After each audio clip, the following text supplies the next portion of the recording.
What's up, ladies and gentlemen of YouTube? Boogie298 coming at you live, was getting through the power of the internet. And for years, developers have been telling gamers how toxic we are. But now it is beginning to come out exactly how toxic developer culture can actually be.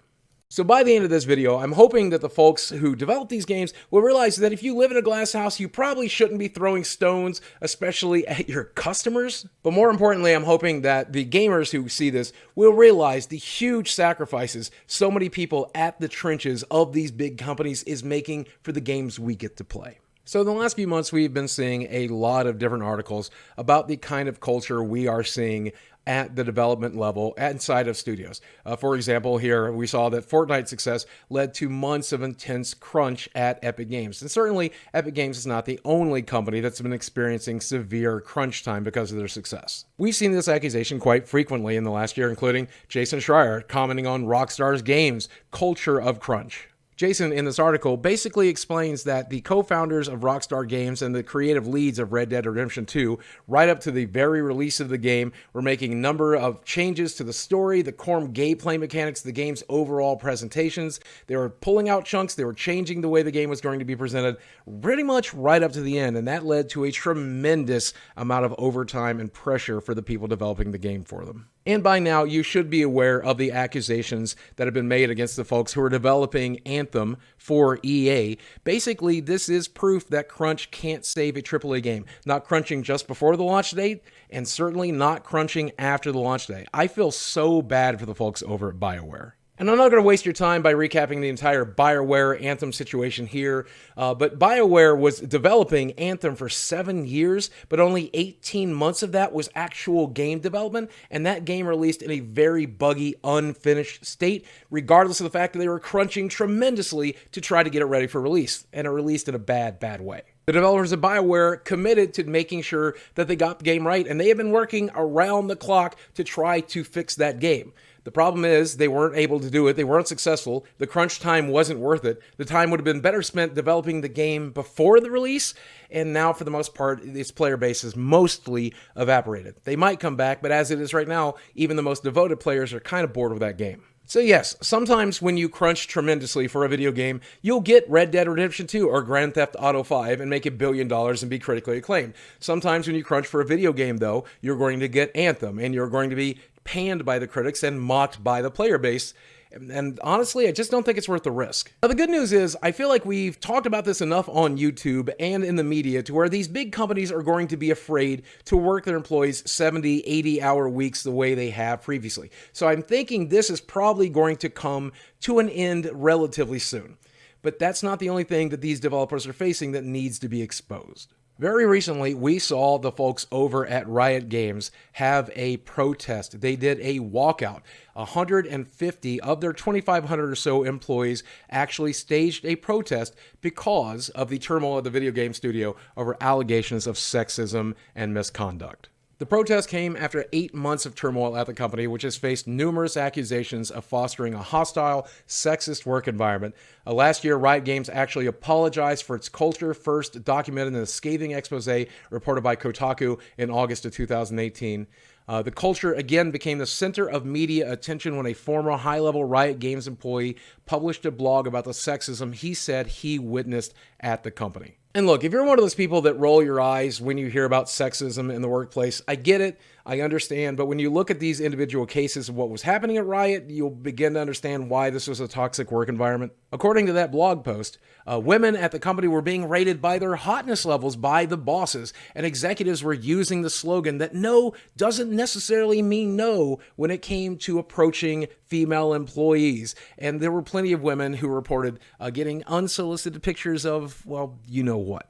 And look, I'm not here to judge. If that's how you behave in your personal life, that's gross and weird, but that's okay, because you can do that in your personal life, but you can't do that when you are running a company, and you can't do that to the people who are your employees especially, because it just makes it a very unhealthy, unhappy place to work. In December, Riot suspended Scott Gelb for 2 months following reports of sexual misconduct. Apparently, he was farting on employees, humping them, and hitting their testicles as a part of what was described as a running workplace joke. And again, that's fine probably in a football high school locker room, but not at a game development company. But to make matters really bad for Riot, they also had their employees sign a piece of paper as part of their contract work to agree that if they ever had issues with the company, that they would take it to private arbitration and they wouldn't take it into like a civil court case. And that agreement does make it look like they knew that this kind of thing was happening at their company and wanted to make sure that no one was able to sue them for it. So back in April, Riot decided to request a lawsuit be sent to private arbitration, which would make a class action lawsuit all but impossible, and that's what caused people to do the walkout. And now we're beginning to discover that this kind of thing is actually happening at a lot of gaming development companies. And just like crunch and overtime, I do think it happens at a lot of corporations, but it does seem to be happening more frequently than ever with gaming companies. And now the latest person under fire is the folks over at Rockstar Games. Starting off with this accusation by the illustrious Jason Schreier over at Kotaku, saying that former Rockstar designer says former top executive groped him. And according to this article, when this developer started working at Rockstar, he was told not to upset their vice president of product development because if you cross them, your career is pretty much over. They warned him to be very careful how he spoke to them because that executive had a reputation for screaming at people, and there were rumors that he had shouted at staff who'd rubbed him the wrong way, telling them that they were fired, getting fired right on the spot for just saying something he didn't like. But apparently, not too long after that, at a work gathering, that executive had that developer set on his lap where he groped him and rubbed his inner thigh. And the decision of this developer to come forward, now 4.5 years later, has resulted in a lot of current Rockstar employees sharing what's happened to them at the company. And it's kind of gross. Apparently, current and former employees shared stories of Rockstar work trips to strip clubs that people felt they were pressured to attend. When asked about that particular executive who did the groping, they were said that he was very abrasive and very volatile. They said that they were often very afraid of him, afraid that if they rubbed him the wrong way, they could get fired on the actual spot, and that was pretty much the culture that they were working in all of Rockstar, just basically afraid all of the time for their jobs, knowing that if they were fired or they decided to quit before a game released, their names wouldn't even get listed in that game's credits at the end. And probably my favorite story here, one not confirmed by Kotaku, but shared by 3 different people, was that at a party once, that executive had drunkenly tackled a designer into a bush. Well, okay, all right, that's some locker room behavior for sure. All of this to me makes crunch time look acceptable. I mean, honestly, if you are voluntarily agreeing to work 60, 70, 80-hour weeks with overtime pay, that's a lot better than getting screamed at, tackled into a bush, or have your thighs groped. All of this is beginning to paint a picture that says the gaming developers out there have some real problems, whether it's being overworked, whether it's being threatened, whether it's a constant fear of losing their jobs, or it's some sort of harassment that's going on in the workplace. Gaming companies just don't seem like a great place to work. And the good news here, it does seem like it tends to be just 1 or maybe 2 people at these companies.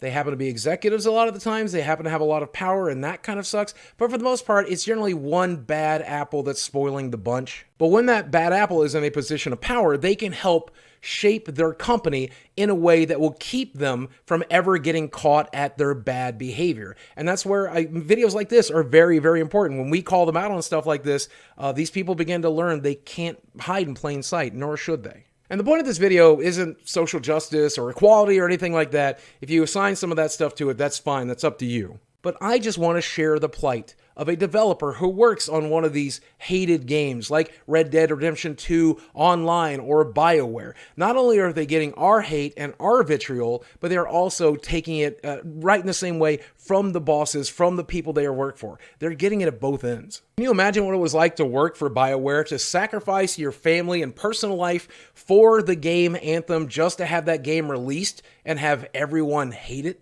Can you imagine what it was like to be groped at Rockstar, to get tackled into a bush, to get farted on at Rockstar Games, and then work on Red Dead Redemption 2 Online only to have the player base hate it? I can only imagine how worthless that would make you feel. So once again, I hope from this video, you as a gamer, you as a YouTuber, you as a creator, or you as somebody just on Twitter can learn that when we are attacking these companies, we should always attack the company, but maybe not the individuals. And if you do attack an individual, make sure it's somebody in power. Make sure it's a CEO, an executive. They're at the pay grade where they can handle the vitriol. They can always cry on their piles of money. But when it comes to the smaller end developers, I hope we can learn to let those people just endure, because at the end of the day, they're not the ones making the bad decisions. They're just doing the best they can. And in some cases, getting harassed while they do that. And maybe, just maybe, some of the game developers out there who do see this video realize that as much as we get mad at the executive decisions, just like you do, we as YouTubers, we as gamers, we as creators, we empathize, we sympathize, and we understand. We're not the ones you want to attack. I would aim higher. I'd aim up a higher few pay grades if I were you. Not that gamers can't be toxic. Lord knows I can be toxic as well. So, but that's another video for another time. Now, this is all one man's opinion. I know I could be wrong. Let me know if I am wrong down in the comment section below. While you're down there, hit subscribe to the channel. And if you're already subscribed, hit that notification bell, because if you check out a video as soon as you are notified, you can help guarantee the success of that video, and I will love you if you do that. Guys, as always, thank you for watching. I love you very much, and I'll speak with you again soon. Any developers that see this, know we have your back. We may get mad at your video games, but we still have your back. Sammy! Sammy doesn't.